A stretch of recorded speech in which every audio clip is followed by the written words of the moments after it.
Raszageth escape cinematic for Britain Reach finale.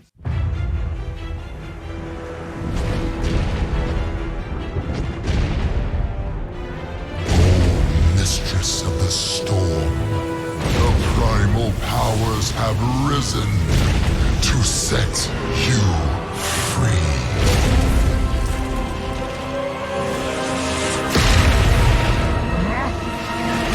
Oh shit.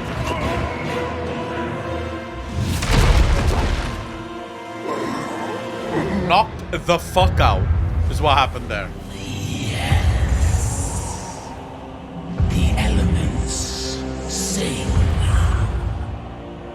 They herald a new age for this world.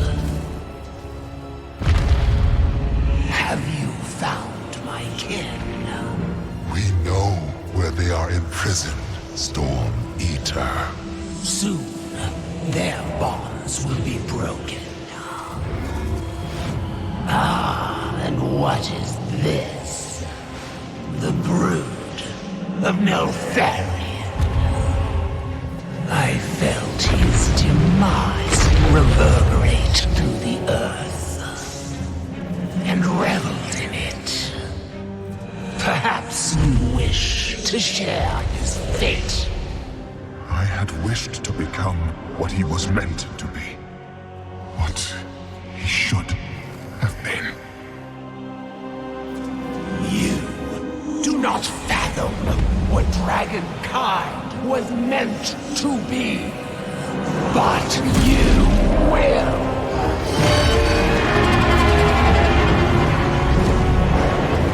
Go! Tell them we will scour this world of the Titan's stain. Let the storm be the harbinger of our return.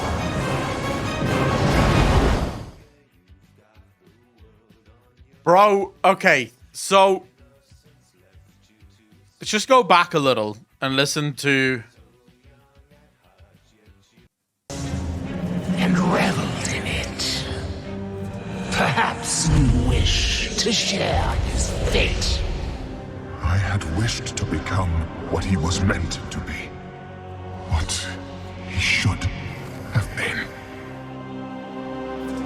You do not fathom what Dragonkind was meant to be.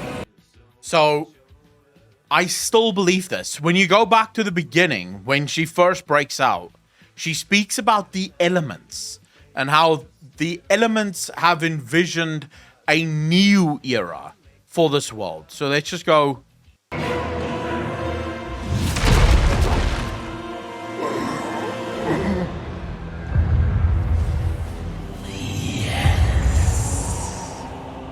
The elements sing.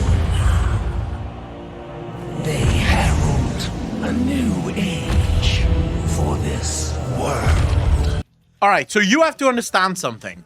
Before the Titans arrived on Azeroth, what was on Azeroth? You had the Elemental Lords and you had the Old Gods, the quote-unquote Black Empire of Azeroth, right? The Elemental Lords were in constant war with one another, but they were the primordial forces of Azeroth. They were the first ones here.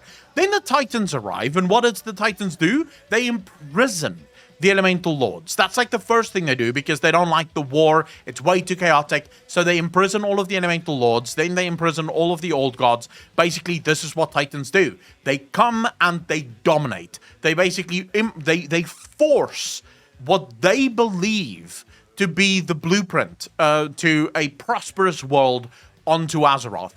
And then they go further and they basically remove any mention or piece of evidence of any sort of creation existing before they arrived.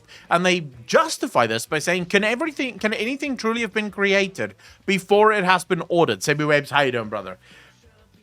This is sort of the Titan blueprint. So the Titans subverted and subdued the Elemental Lords. The dragons, and this is so important, dragons are the children of the elements. This is where the dragons come from. They were created by the elements. They served the elements. When the Titans imprisoned the elemental lords, the dragons were basically trapped on the outside. They could never return to their realms again because their realms have been closed off.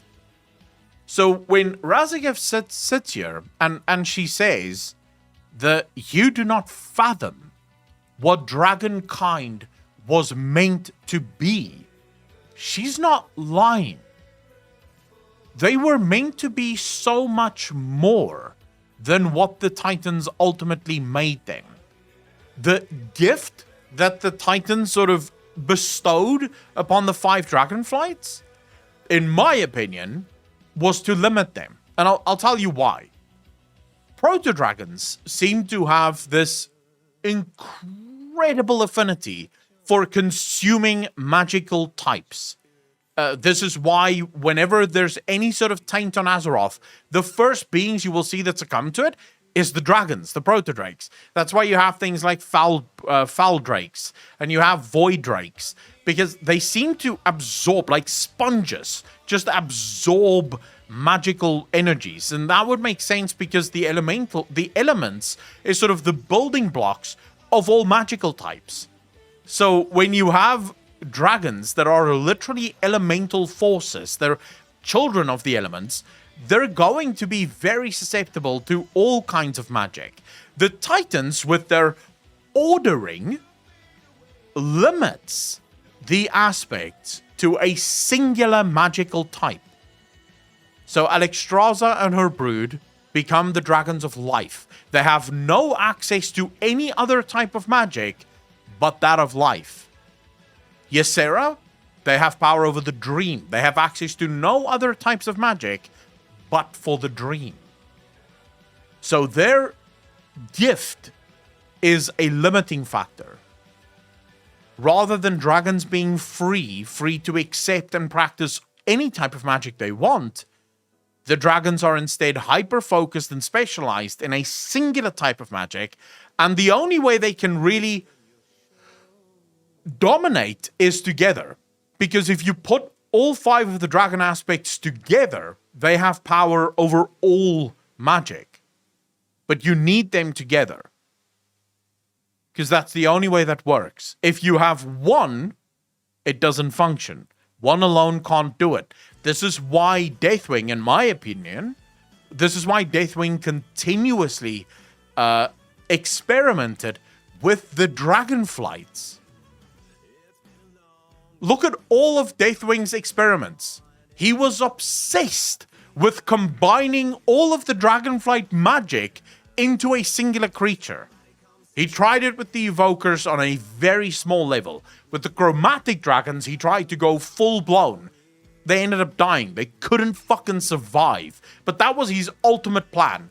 All of his experiments led to the Chromatic Dragons.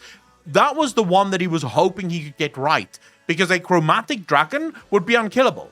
It is literally a dragon with all of the elements infused within it, as well as all of the powers of the Dragonflights. In other words, it is an unkillable dragon. Alright, so as I was saying, by basically merging all of those Chromatic Dragons, Deathwing was trying, in my opinion, to overcome what has happened to them, to rectify what the Titans had done to them. And there is a very good chance that the old gods were the ones who informed Deathwing of what the Titans had done. So the old gods were the ones who told him, you were closed off to your true potential. The thing that you were meant to be, you can no longer become because of these gifts of the Titans. I am more convinced than ever that the Titans are not to be trusted. If you still trust the Titans after all of this, and I guess what I would like to just say on that point is, it's not that I'm claiming that you should trust the old gods over the Titans. No. My claim is that you should trust no one. Because all of these forces have their own plans, and we're not necessarily involved in those plans. At least our well-being isn't involved in those plans at all.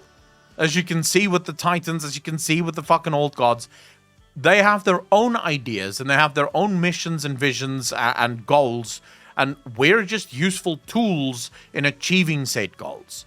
So I'm not making the claim that one is better than the other. I'm saying all of them are shit. It's kind of like whenever you go to the voting booth to vote. You look at the piece of paper and you go down the list and you go, wow, this is just a collection of all the most shit people in my fucking society. I have to choose the least shit of everything that is on this piece of paper. It's kind of what that is, right? If you had to vote for a leader in like the Great Beyond, that's what you would be handed. Just a letter or a piece of paper that basically just lists all of the shittest people. Or in this case, the shittest forces. But yeah, I think there's more than enough compelling evidence right now to show that the Titans are up to no good. They have been lying to us from the fucking off. They have made up stories. They've embellished a lot. They don't even want to admit that things were actually around during the Black Empire. In fact, they twisted the truth to the point where all we know about the Black Empire is that it was a place of tremendous suffering where no one existed and, humans would not have survived, or mortals would not have survived during that time. But that could just as easily not be true. Very easily not be true. Ace the base, I don't know. Is there evidence of different dragonflights mating? You ask an interesting question. I don't think they mate, though. Do they? I don't think they've ever gone into detail. I mean, logically, you would assume yes, they do mate. But I don't think there's ever been, I don't think Blizzard have ever gone into detail about that. Like how exactly that functions and works. The only flight they've gone into detail with is the Black Dragonflight, because we know that Deathwing had a mate. Yeah, but then you do have evidence of, like, for example, Caligos, that is currently involved with Jaina. But that would be an example of a dragon and a human getting it on. Whatever that fucking baby is going to look like, probably a different story, right? Being bad guys here and the close connection to nature, light and especially Elune. Could it be that all this is Elune's planning in the background and the final boss of WoW might be Elune? Maybe, but I don't know. I don't know yet how I feel about Elune. I disapprove of Elune the same way that I disapprove of all of the powers in World of Warcraft. I don't trust any of them, including Elune. Because so far, all the powers in World of Warcraft have done for us is lie.